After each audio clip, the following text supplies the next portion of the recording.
Dieu s'est donné. Mon Dieu s'est donné. Je ne peux imaginer combien ça coûterait. À la croix, il a pris ma place. Mon Dieu s'est donné. il a pris ma place. Il a pris ma place. Il a pris ma place. Oh, Jésus a pris ma place. Il a pris ma place. Oh oui. Il a pris ma place. Bonjour peuple de Dieu. Bonjour. Nous prions. Seigneur notre Dieu, Père, nous bénissons ton nom en cette matinée.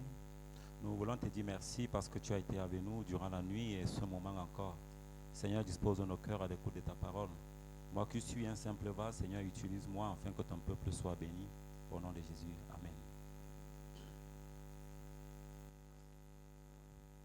Gloire soit rendue à Dieu ce matin, ce jour merveilleux qu'il nous accorde une fois de plus. Durant toute une semaine, il a permis que nous vaquions à nos différentes occupations. Et en cette matinée, par sa grâce et par son amour, il nous ramène devant sa face pour écouter sa parole. Amen.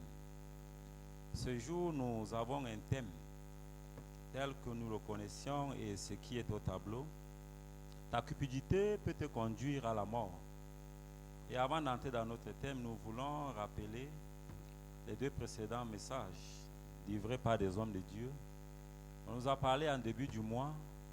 C'était un résumé de la conférence de restauration sur ta destinée. Alors, pendant ce temps, il était rappelé que chaque chrétien a une destinée et chacun doit entretenir sa destinée. Tous nous sommes appelés, mais comment marcher dans notre destinée? Il était important pour nous de nous accrocher à ce Dieu. Il était important pour nous d'avoir des pères spirituels, eux qui voient mieux le chemin à venir, eux qui peuvent mieux nous tenir par la main. Le dimanche dernier, donc, on nous a entretenu sur Jonas. Nous connaissons l'histoire de Jonas et tout ce qui va avec. Jonas, Dieu l'a appelé pour une mission, mais chemin faisant, il a décidé de détourner la voie du Seigneur. Et Dieu est souverain, personne ne peut fuir de la face de l'Éternel, nous le savons. Malgré sa fuite, le Seigneur l'a rattrapé et l'a remis dans la position de départ. Et il était également question pour nous, bien-aimés, d'entrer dans la profondeur de ce livre de Jonas et de comprendre, est-ce que je suis celui-là que Dieu a appelé pour une mission quelconque? Si je suis comme Jonas, il est encore temps, nous sommes encore vivants, nous devons encore une fois de plus faire marche arrière et voir si je suis sur la bonne voie. Est-ce que je ne me suis pas écarté du chemin? Aujourd'hui, le Seigneur nous interpelle par rapport à un autre thème. Nous parlons de la cupidité. Et cette cupidité,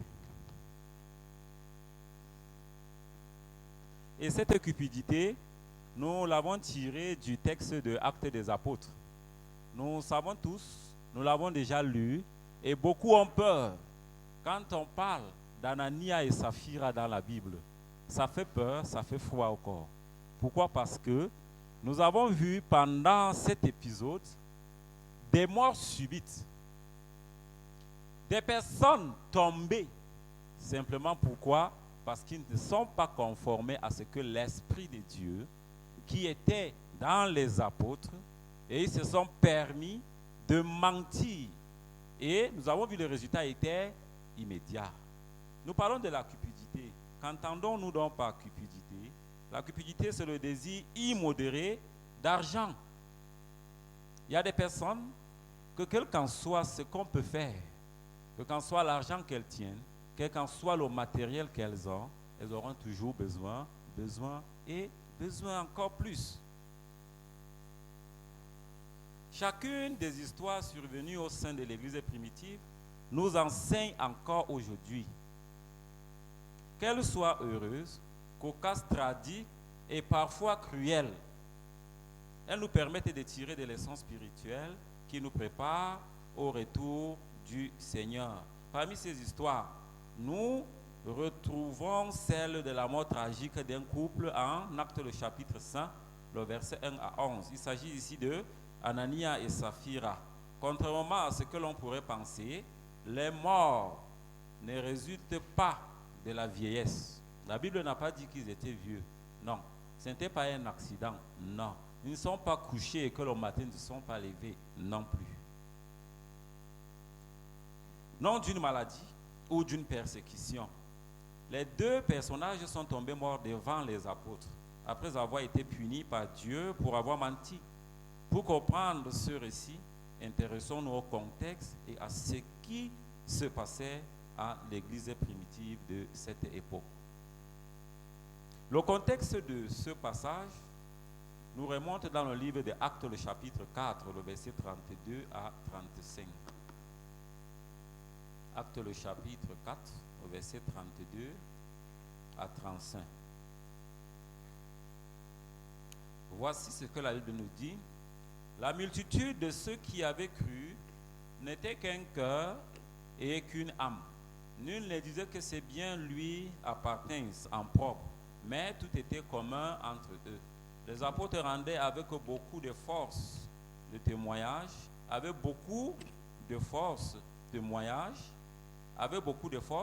témoignage de la résurrection du Seigneur Jésus. Et une grande grâce reposait sur eux tous, car il n'y avait parmi eux aucun indigent. Tous ceux qui possédaient des champs ou des maisons les vendaient, apportaient le prix de ce qu'ils avaient vendu et le déposaient aux pieds des apôtres. Et l'on faisait des distributions à chacun selon qu'il avait besoin. Nous parlons ici de l'église primitive. Et nous allons retrouver un récit similaire dans l'Ancien Testament avec la tour de Babel. Au niveau de la tour de Babel, Dieu a libéré son peuple. Pourquoi est-ce que nous parlons de libérer son peuple? Dieu a créé son peuple afin de se multiplier. Au départ, il a dit, remplissez la terre. Mais qu'est-ce que les enfants de Dieu à l'époque de Babel ont fait? Ils ont décidé de se construire une tour où ils devaient demeurer ensemble, parlant le même langage et atteindre ce Dieu qui les a créés. Dieu du haut a regardé ses enfants en disant, mais ceux-ci n'ont pas compris le but pour lequel je les ai créés. Qu'est-ce qu'il a fait? Pour Dieu, c'était qu'il devait remplir la terre. Mais pour ce peuple israélite, ces habitants de la terre, au lieu de remplir la terre, pour eux, c'était d'aller trouver Dieu là où ils se retrouvent. Dieu a simplement, d'un revers de la main, balayé tout. Et qu'est-ce qu'il a fait? Il les a obligés de se multiplier à la surface de la terre, donc remplir tout ce que Dieu appelle terre. Maintenant, dans le Nouveau Testament, au livre des Actes, les apôtres avaient pour mission de courir avec l'évangile aux extrémités de la terre. Selon Matthieu chapitre 28, le verset 18 à 20. Allez, faites des nations des disciples. Mais qu'est-ce que les apôtres, ils ont fait? Ils ont mieux trouvé, rester ensemble. Pourquoi? Parce que eux, c'est que Jésus revenait là. Ce n'était pas important de faire de grandes choses. Donc, ce que moi, je possédais déjà, je devais vendre. Est venu déposer, et là, on mange. Aujourd'hui, ici, ma part est finie. On va vendre pour le révérend Beldo. On va partager ensemble. Pour le révérend Beldo, qu'on finit de manger, le révérend Joseph, ainsi de suite, ainsi de suite. Ils n'avaient pas compris le but pour lequel le Seigneur, Dieu a envoyé l'Esprit, et il a dit, allez faire des nations des disciples. Et ils ont dit, ces nations, comme la Bible nous mentionne, il y avait des gens qui s'ajoutaient à eux. Pour eux, c'était déjà la mission et c'était déjà bon. Nous sommes dans cette communauté. Les membres communiants, nous sommes à 89. On pouvait donc stagner sur place en disant que, comme nous allons prêcher, et comme il y a le département des médias, ils vont relayer, des gens viendront s'ajouter dans cette communauté, et c'est ainsi qu'on va construire une grande église. Et dans cette construction, ceux qui vont venir s'ajouter à nous vont continuer à vendre les biens, venir déposer à l'église, et que le prophète Josué sera dans en train de partager selon les besoins.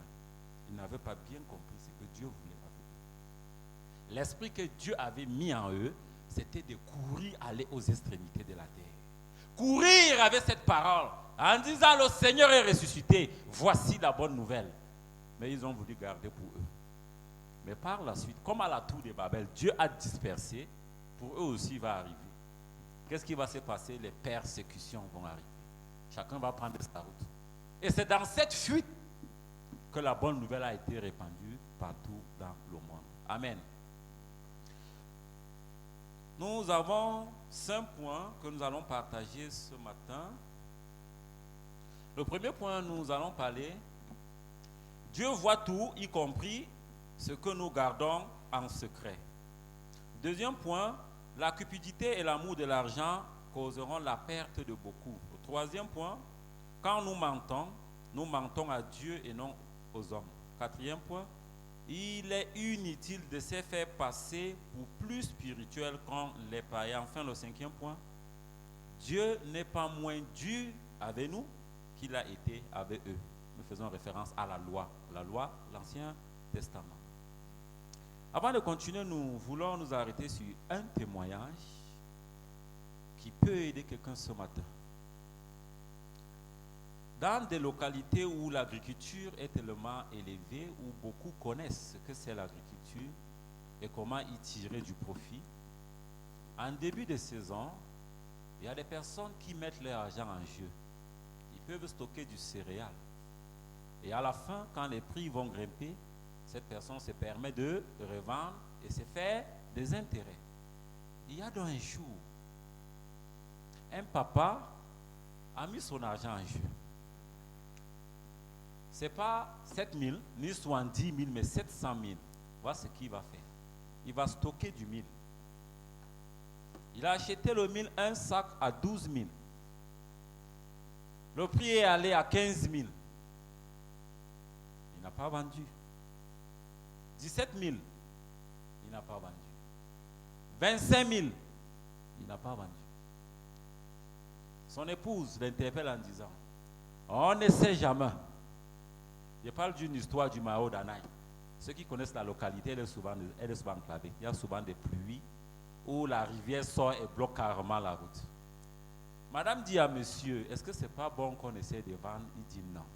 Le marché prochain, ça va monter à 30 000. Lui, il l'a acheté à combien? 12 000. Il est déjà à 25 000, mais il ne vend pas.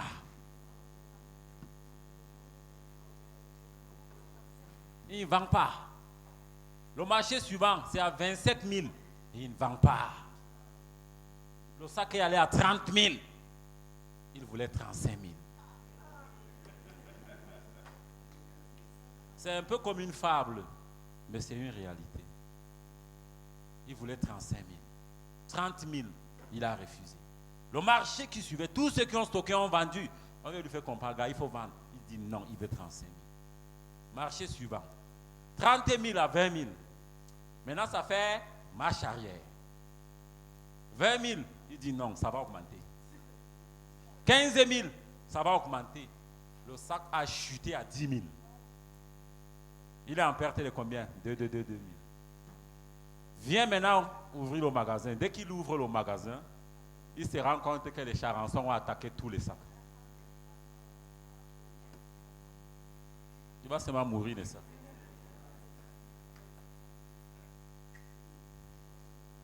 Bien-aimé, cette histoire, c'est mon histoire, c'est ton histoire.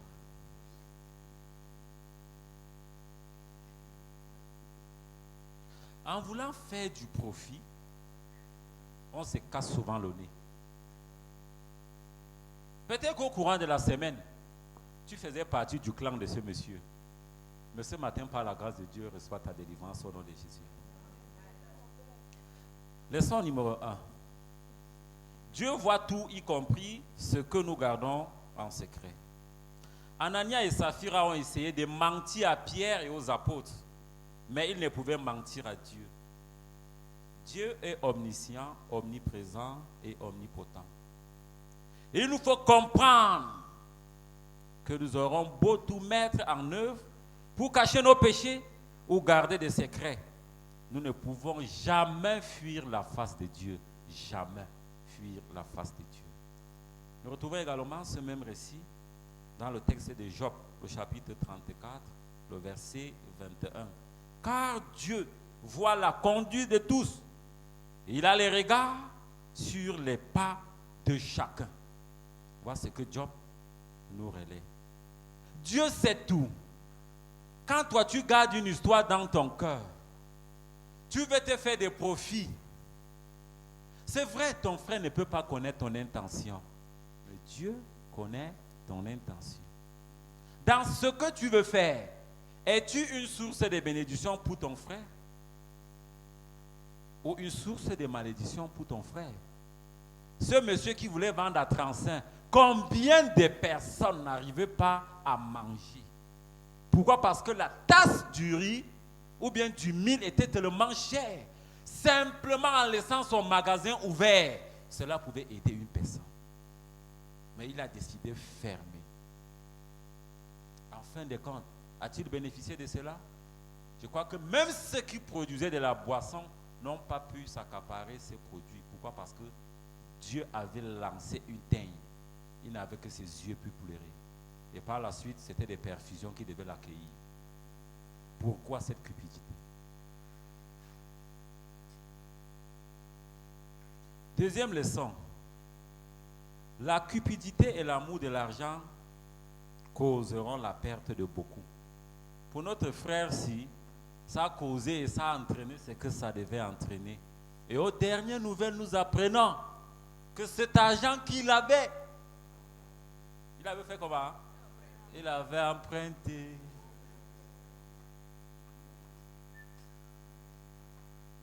Frère, si tu veux faire un commerce, si tu n'es pas rassuré, si le Dieu là ne vient pas te dire, va prêter et faire, ne t'engage pas où. On veut imiter l'autre. L'autre, pourquoi pas moi? Lui, il est en train de faire, pourquoi pas moi? On a souvent des bons frères qui conseillent en disant, frère, ce que tu veux faire là, ne t'engage pas. Parce que tu vas échouer. On peut bien dire, je suis d'accord. Mais quand, par la suite, qu'est-ce qu'on va dire? Lui, il fait, il gagne. Quand moi aussi, je veux faire cela, il dit non. C'est le mauvais cœur. Des fois, on commence à dire, est-ce que c'est même un vrai frère? Lui, il est à l'aise dans ce qu'il fait. Moi, je veux aussi entreprendre. Mais il refuse. Dans la plupart des cas, ceux-là qui ont voulu emprunter ce couloir ont mal chuté. Je ne peux pas imiter le frère Eze parce qu'il fait les poulets, que moi aussi je vais aller faire. Eze fait dans les pantalonnets. Peut-être il n'est pas au courant. Un frère m'a dit, le père d'Ethan fait les pantalonnets, moi aussi je veux faire. Il a acheté 10. 5 sont d'abord morts. Le chat a mangé 3. Et quand il ne pouvait pas supporter, il a mangé 1. Et l'autre a succombé encore par la maladie. Il revient me poser la question, le frère l'a fait comment? À moi de lui répondre, on a un pasteur à la communauté évangélique qui s'appelle Wanankai Joseph. Il veut développer une théorie, la théorie du couloir. Ce qui veut dire que ce n'était pas ton couloir. Lui, il est dans son couloir, Dieu va le bénir. Si Dieu n'a rien dit par rapport à ce que tu veux faire et que tu t'engages pour le faire, tu n'auras que tes 2 yeux pour pleurer. Amen. La Bible nous enseigne que l'amour de l'argent est la racine de tous les maux. 1 Timothée, le chapitre 6, le verset 10. Constatez à quel point l'argent régit le système du monde. Ça ne va pas aujourd'hui, n'est-ce pas? De partout, ça ne va pas. Ouvrons un peu les réseaux sociaux. C'est le Niger qui est en tête, non? Dans toutes les informations sur le Niger, la CEDEAO veut attaquer. Ils sont déjà prêts pour attaquer. Ils veulent attaquer. C'est l'argent. L'Ukraine et la Russie, c'est l'argent. Les églises qui changent et qui diminuent des noms, c'est l'argent. Communauté évangélique, bon, passons là-bas. On n'est pas encore arrivé à l'étape là. Mais ça peut arriver. Nous sommes encore sur terre, nous sommes des humains, ça peut arriver. Vous allez voir une dénomination, voici le nom, mais on va ajouter une autre lettre à la fin ou bien au départ. Pourquoi? Parce qu'on veut diviser. Parce que le soi-disant visionnaire veut manger l'argent à lui seul. Et comme je suis son proche collaborateur, je peux ajouter une lettre devant et que je divise l'église, je ramasse les fidèles. C'est quoi le problème? C'est l'argent.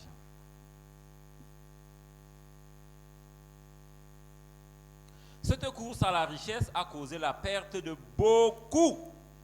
Combien se retrouvent aujourd'hui en prison pour avoir volé ou escroqué? C'est l'argent, n'est-ce ça? C'est l'argent, non? Beaucoup sont en prison. C'est l'argent. Parfois, ce sont des frères. Voilà pourquoi, bien aimé, il y a les frères, il y a les frères. On se comprend, non? Il y a les chrétiens et les crétins. Aha. Faites la différence. Et à ce point que l'Esprit vous aide à faire la différence. Quelqu'un peut venir avec toutes les paroles mielleuses. Frère, comme tu vois, voici mon problème. Frère, parce qu'en mettant le nom de frère, ça cache beaucoup de choses. Et quand cette personne vient demander, elle est la plus douce de la terre. Frère, comme tu vois, voici. Mais à l'instant, essaye donc de prendre ton bien, mets dans la main de ses frères. Comme il est en train de partir comme ça là. Pour qu'il retourne comme ça là. Si tu n'as pas le cœur, ça serait devant le commissariat qui va retourner pour répondre. Méfions-nous des frères. Nous ne sommes pas en train de dire n'aidez pas les frères. Beaucoup de personnes, soi-disant frères, ont poussé les vrais frères à refermer les cœurs, à ne plus tendre la main aux vrais frères. On se comprend? À force, moi je suis sincère, j'ai donné. Mais tu m'as mordu aujourd'hui, l'adage a dit quoi? Hein? Quand le serpent est mort, tu vois la corde, tu fais comment? Tu te sauves. Je ne peux pas prendre. Et ce qui fait mal encore, quand le frère vient demander, moi le frère, je n'ai pas. Je vais aller m'endetter auprès d'un frère pour aider un frère. Mais quand le frère prend l'argent, il disparaît et il ne reconnaît plus le frère. Le frère maintenant vient attraper le vrai frère pour demander son argent au frère. Qui a mis qui en difficulté?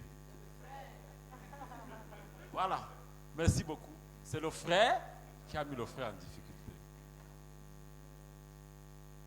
Troisième leçon. Quand nous mentons à Dieu et non aux hommes. Anania et Saphira, je vous assure, j'ai parlé de contexte. Si nous étions au 21e siècle, le siècle des Lumières que nous sommes, Saphira ne devait pas mourir. Nous sommes d'accord. Saphira ne devait pas mourir. Saphira ne devait pas mourir. D'accord. Anania est arrivé. Il a vendu. J'ai dit au départ, les apôtres n'avaient pas compris ce que Dieu voulait avec eux. C'était de courir avec l'évangile. Eux, ils ont dit que non, nous on reste dans notre camp, on ne peut pas se salir avec le monde. Voilà. D'où on applique souvent mal ces versets de 1 Jean, le chapitre 5 là. N'aimez point le monde, ni les choses qui sont dans le monde. Si quelqu'un aime le monde, l'amour du Père n'est pas en lui. C'est un peu ça, non? Nous sommes venus aujourd'hui là, ce qu'on a emprunté là, c'est tombé du ciel. On a pris des véhicules, des motos. C'est tombé du ciel.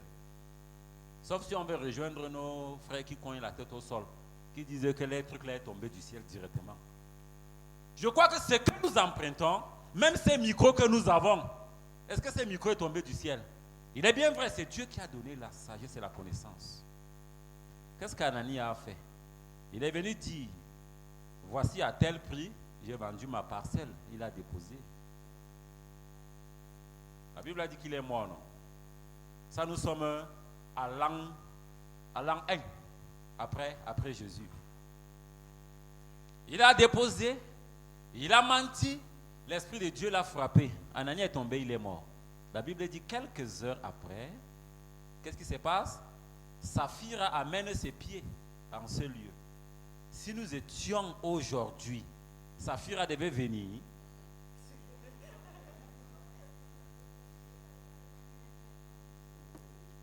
Un petit message au WhatsApp. La mère, ton mari et moi, on ne vient pas. Ou bien ton mari a menti. Donc quand toi tu vas venir là, pour que tu ne meurs pas, dis que ce n'est pas assez plus haut. Et là tu vas vivre.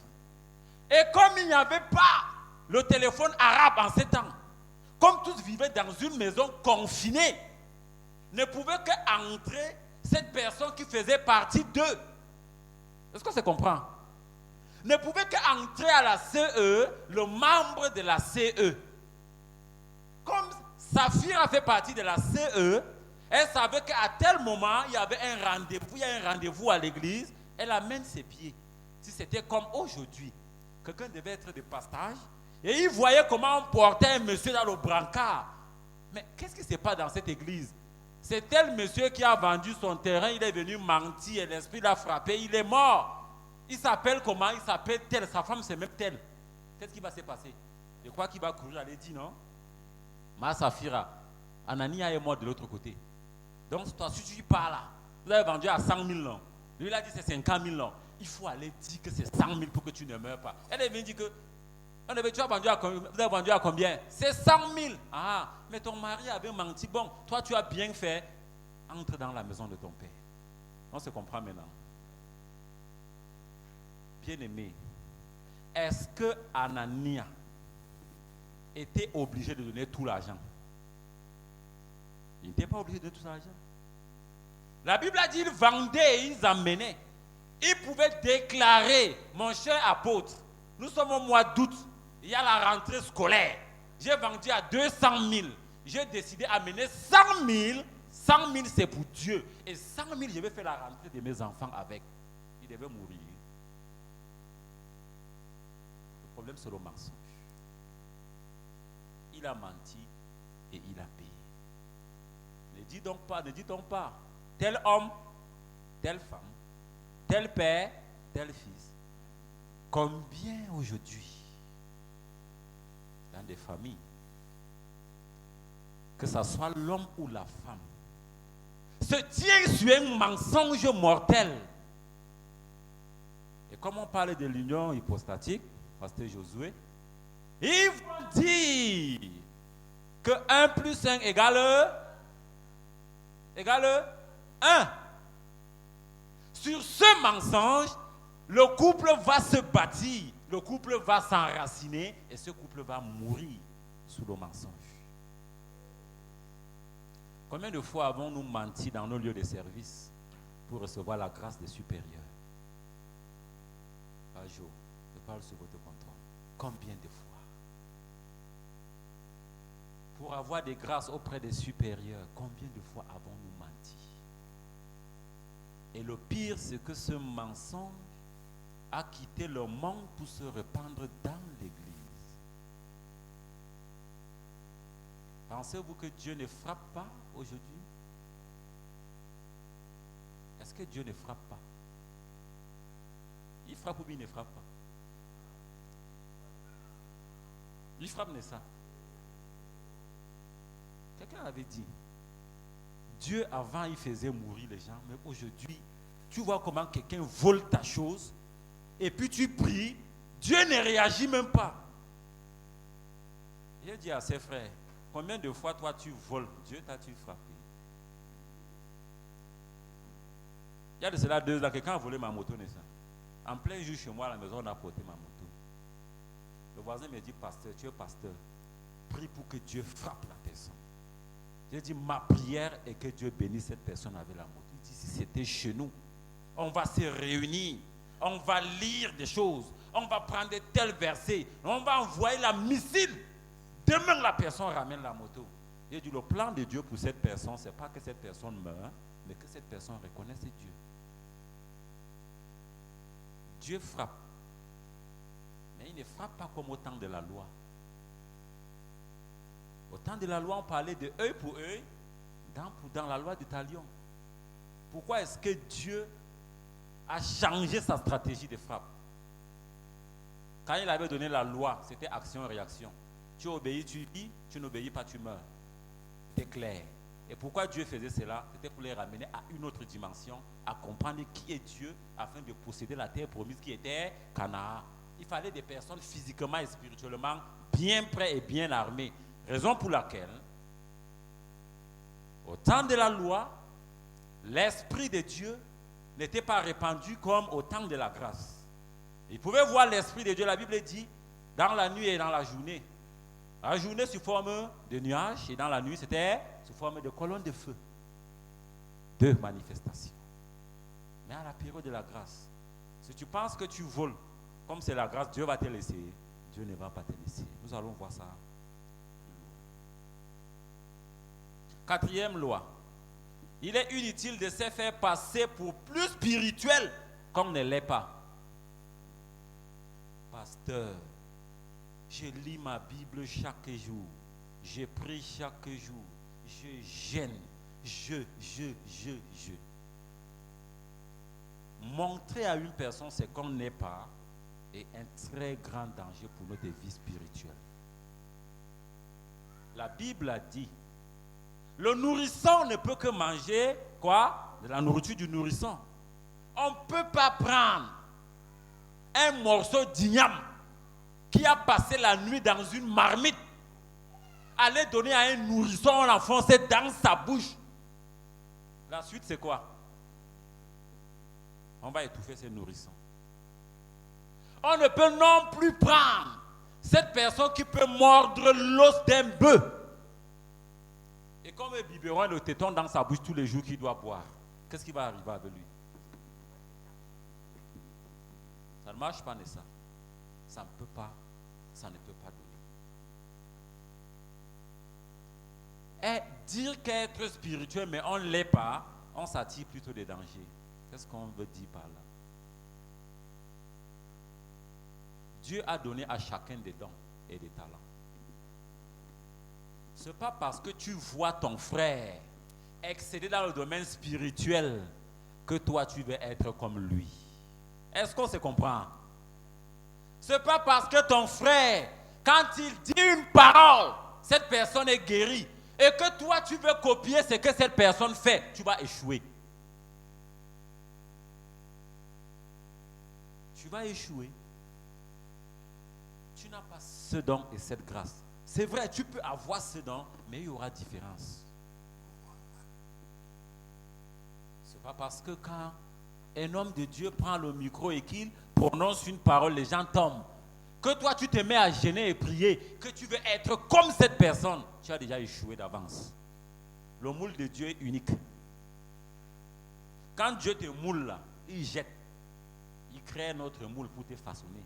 Il jette.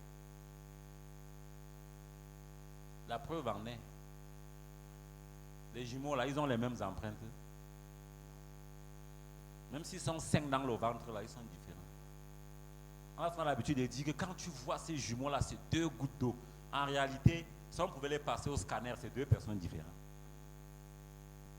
Ne jamais paraître spirituellement ce qu'on n'est pas. Si pour moi, c'est de venir balayer l'église, que je m'arrête à ça, je ne dois pas envier celui qui fait autre chose. Si c'est prendre le micro et chanter, cette grâce que le Seigneur m'a donnée, que je me limite à ce chant. Ne jamais envier. Dans l'église, chacun a un rôle à faire. Ne jamais envier quelqu'un. Anania et Saphira ont décidé de mentir à l'église pour se donner une belle image, une bonne réputation, mais les cœurs n'y étaient pas. Rien ne sert de chercher l'approbation des hommes et de dire être spirituel, plus généreux, meilleur que les autres. Ce qui intéresse Dieu, c'est notre sincérité et l'état de notre cœur. Beaucoup de chrétiens veulent aujourd'hui se donner une image pieuse, mais leur vie personnelle est en totale contradiction avec ce qu'ils disent être. Ils n'accordent plus d'importance à paraître et négligent le simple fait d'écouter, de lire et de méditer la parole de Dieu. Dieu attend pourtant que nous soyons des disciples authentiques et que nous marchions dans la vérité quotidienne, surtout lorsque nous sommes dans son temple. Le temple de Dieu n'est pas un lieu de plaisanterie. Ce couple a voulu jouer avec l'Esprit de Dieu. Je pense que si ces deux sont morts, Dieu a voulu faire comprendre à ceux qui s'identifiaient en tant qu'enfants de Dieu que la chose sacrée, on ne s'amuse pas avec. Lorsqu'une parole est dite, on ne doit pas blaguer avec cette parole. Aujourd'hui, nous voyons beaucoup de choses, des déviations, des déviances dans nos églises. Pourquoi? Je veux prendre un cas très simple. Nous voyons ce micro que je tiens, ou bien ce piano qui est là, ces bancs qui sont là. Dieu a consacré tout cela. C'est où? Nous ne pouvons pas prendre les micros de l'église, nous ne pouvons pas prendre ce piano pour aller à un anniversaire dehors. On ne peut pas prendre cet instrument pour amener cela dans un funérail. On peut ne plus porter ou bien ramener une guitare à Maraba pour aller jouer et revenir. Prendre nos bancs donnés en location parce que tel établissement a demandé, on porte les bancs, on part, on dépose et puis on ramène à l'église. C'est interdit, bien-aimé. La chose sacrée demeure sacrée. Le jour où un banc de l'église il va sortir pour aller servir autre chose que la parole de Dieu, ce banc n'entre plus ici. Parce que ce banc rentre chargé de démons et elle est souillée. Si un instrument sort ici pour aller jouer à d'autres fins que la parole de Dieu, ça ne doit plus revenir se poser là. Quand elle vient se déposer, ça devient comme une teigne qui tombe dans tout le matériel et ça détruit tout. Pourquoi? Ce qui est consacré demeure consacré. Ce qui n'est pas consacré demeure non consacré. Ne jouez jamais avec les choses de Dieu. Anania et Saphira, ils ont voulu jouer avec l'esprit. Voici le résultat. Es-tu prêt à mourir? Es-tu prêt à subir ce que ces deux ont subi? Je pense que non. Tu n'es pas prêt à le subir. Donc, chers frères et sœurs, toute chose qui relève du domaine spirituel, méfiez-vous, méfiez-vous. Ne vous aventuriez jamais à blaguer avec des choses spirituelles. 5e leçon. Dieu n'est pas moins dur avec nous qu'il a été avec eux. Anania et Saphira, Dieu n'était pas dur avec eux. Lorsque nous officions ici la Sainte Seine, il y a un verset que nous lisons souvent. 1 Corinthiens, le chapitre 11, le verset 23 à 26. Ce passage commence, le début de ce passage est tellement beau. Le Seigneur Jésus, la nuit où il fut livré, a pris du pain. Il a rendu grâce, il a donné. Il a pris la coupe, c'est-à-dire l'alliance, son sang, il a donné. Quand on descend vers la fin de ce passage, c'est là où ça fait peur. Que ce corps et ce sang que vous prenez, tant que tu n'étais pas préparé, ou bien tu n'étais pas sanctifié devant le trône de gloire, et que tu prends ce corps indignement, la colère de Dieu s'abat sur toi. Et le verset 28 continue en disant, beaucoup d'entre vous sont morts, sont infirmes, parce qu'ils ont touché la chose sacrée et ils ont blagué avec ce qui appartient à Dieu. Qu'est-ce que cela nous interpelle vraiment? Je ne peux pas m'approcher de Dieu comme si je me rends au marché. Je ne peux pas aller toucher la chose de Dieu comme ce que j'ai à la maison. On doit apprendre à faire la part des choses. Jésus l'a dit. À César, ce qui est à César, à Dieu, ce qui est à Dieu. Ne jamais blaguer avec les choses sacrées. Dieu frappe. Comment est-ce que Dieu frappe aujourd'hui? Combien de personnes ont des maladies que tu n'arrives même pas à comprendre? Combien de familles sont divisées aujourd'hui? Nous ne sommes pas sur la période de la loi, où Dieu préparait un peuple pour ramener à la terre promise. Non. Nous sommes entrés à la terre promise, Canaan, qui était physique. Nous sommes accaparés de cette terre promise qui est spirituelle, qui est Jésus. Maintenant, dans la marche avec Jésus, il y a un catalogue que nous devons suivre. Comment reconnaître que Dieu frappe aujourd'hui? J'ai volé. Je suis resté moi ma chose tranquille. Qui sait que j'ai volé? Personne ne sait que j'ai volé. Comment est-ce que Dieu va me frapper? Si moi, ça ne m'arrête pas aujourd'hui, mon enfant là, ça va l'attraper. J'ai dû voler un article aujourd'hui. Si moi, ça ne me dérange pas, ma famille sera dans un tourment. Si j'ai volé aujourd'hui et que moi, je n'ai rien subi, dans ma famille, l'accident peut ramasser quelqu'un. Est-ce qu'on se comprend, bien aimé? Dire que Dieu ne nous frappe pas aujourd'hui, c'est faux. Dieu nous frappe. Combien de personnes ont été licenciées sans comprendre ce qui se passe? Combien de fois Dieu a déposé l'argent entre tes mains, tu ne sais où l'argent là est passé? Combien de personnes, étant à l'aise dans leur business, subitement ils ne comprennent rien? On ne se pose pas souvent des questions? Ou on dit souvent, c'est parce que le vendeur d'à côté a mis l'œil sur moi? Non. Dieu frappe. Mais il ne nous tue pas à l'immédiat.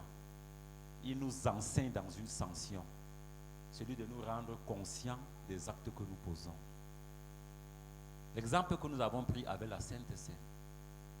N'y a-t-il pas des personnes qui accouchent et que l'enfant est mort-né? N'y a-t-il pas de nourrissons après quelque temps qui rendent l'âme? Le père ne sortit pas de chez lui pour aller au travail et qui ne rentre pas le soir. D'autres se couchent pour dormir et n'arrivent pas à voir le lendemain. Pourquoi voulez-vous que ce soit une action-réaction? Dans le plan de l'amour de Dieu, ce qui nous ramène petit à petit à comprendre cette grâce. Pour celui qui comprend la grâce de Dieu, il s'aligne. Pour celui qui ne comprend pas, va sauf que subir. Et la Bible a dit, 3e, 4e génération. Ça va frapper.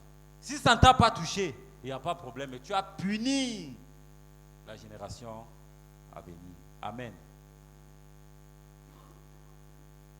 Beaucoup considèrent à tort que le Dieu de l'Ancien Testament est beaucoup plus sévère et meurtrier que le Dieu du Nouveau Testament. La mort de ce couple, narré dans le livre des Actes, nous prouve le contraire. Dieu n'a pas changé et il continue de châtier ceux qui pêchent en tout état de cause. Ce n'est pas parce que nous ne le voyons plus frapper des morts, comme ce fut le cas dans cette histoire, que Dieu est moins sévère. Il est toujours saint et attend de nous que nous embrassons sa nature. Comme le déclare l'apôtre Paul en Galates chapitre 5, le verset 13. Notre liberté en Christ ne doit pas être un prétexte pour vivre selon la chair. Le temps de la grâce n'est pas une excuse pour mener une vie de péché. Nous sommes d'accord? Ce n'est pas parce que la grâce de Dieu est là qu'on doit vivre n'importe comment. Même si nous avons l'impression que Dieu laisse faire, viendra un temps où il exercera sa justice et où le chemin sera jugé en fonction de nos actes. Amen.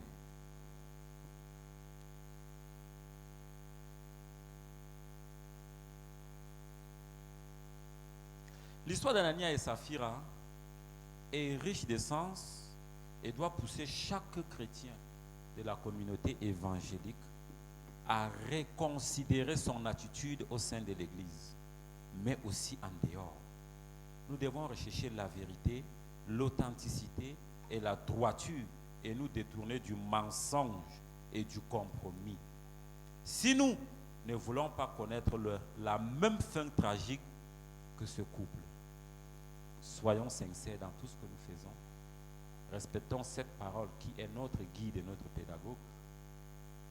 Le Saint-Esprit qui a été donné gratuitement, faisons de ce Saint-Esprit notre ami personnel et soyons attentifs à ses directives. Amen.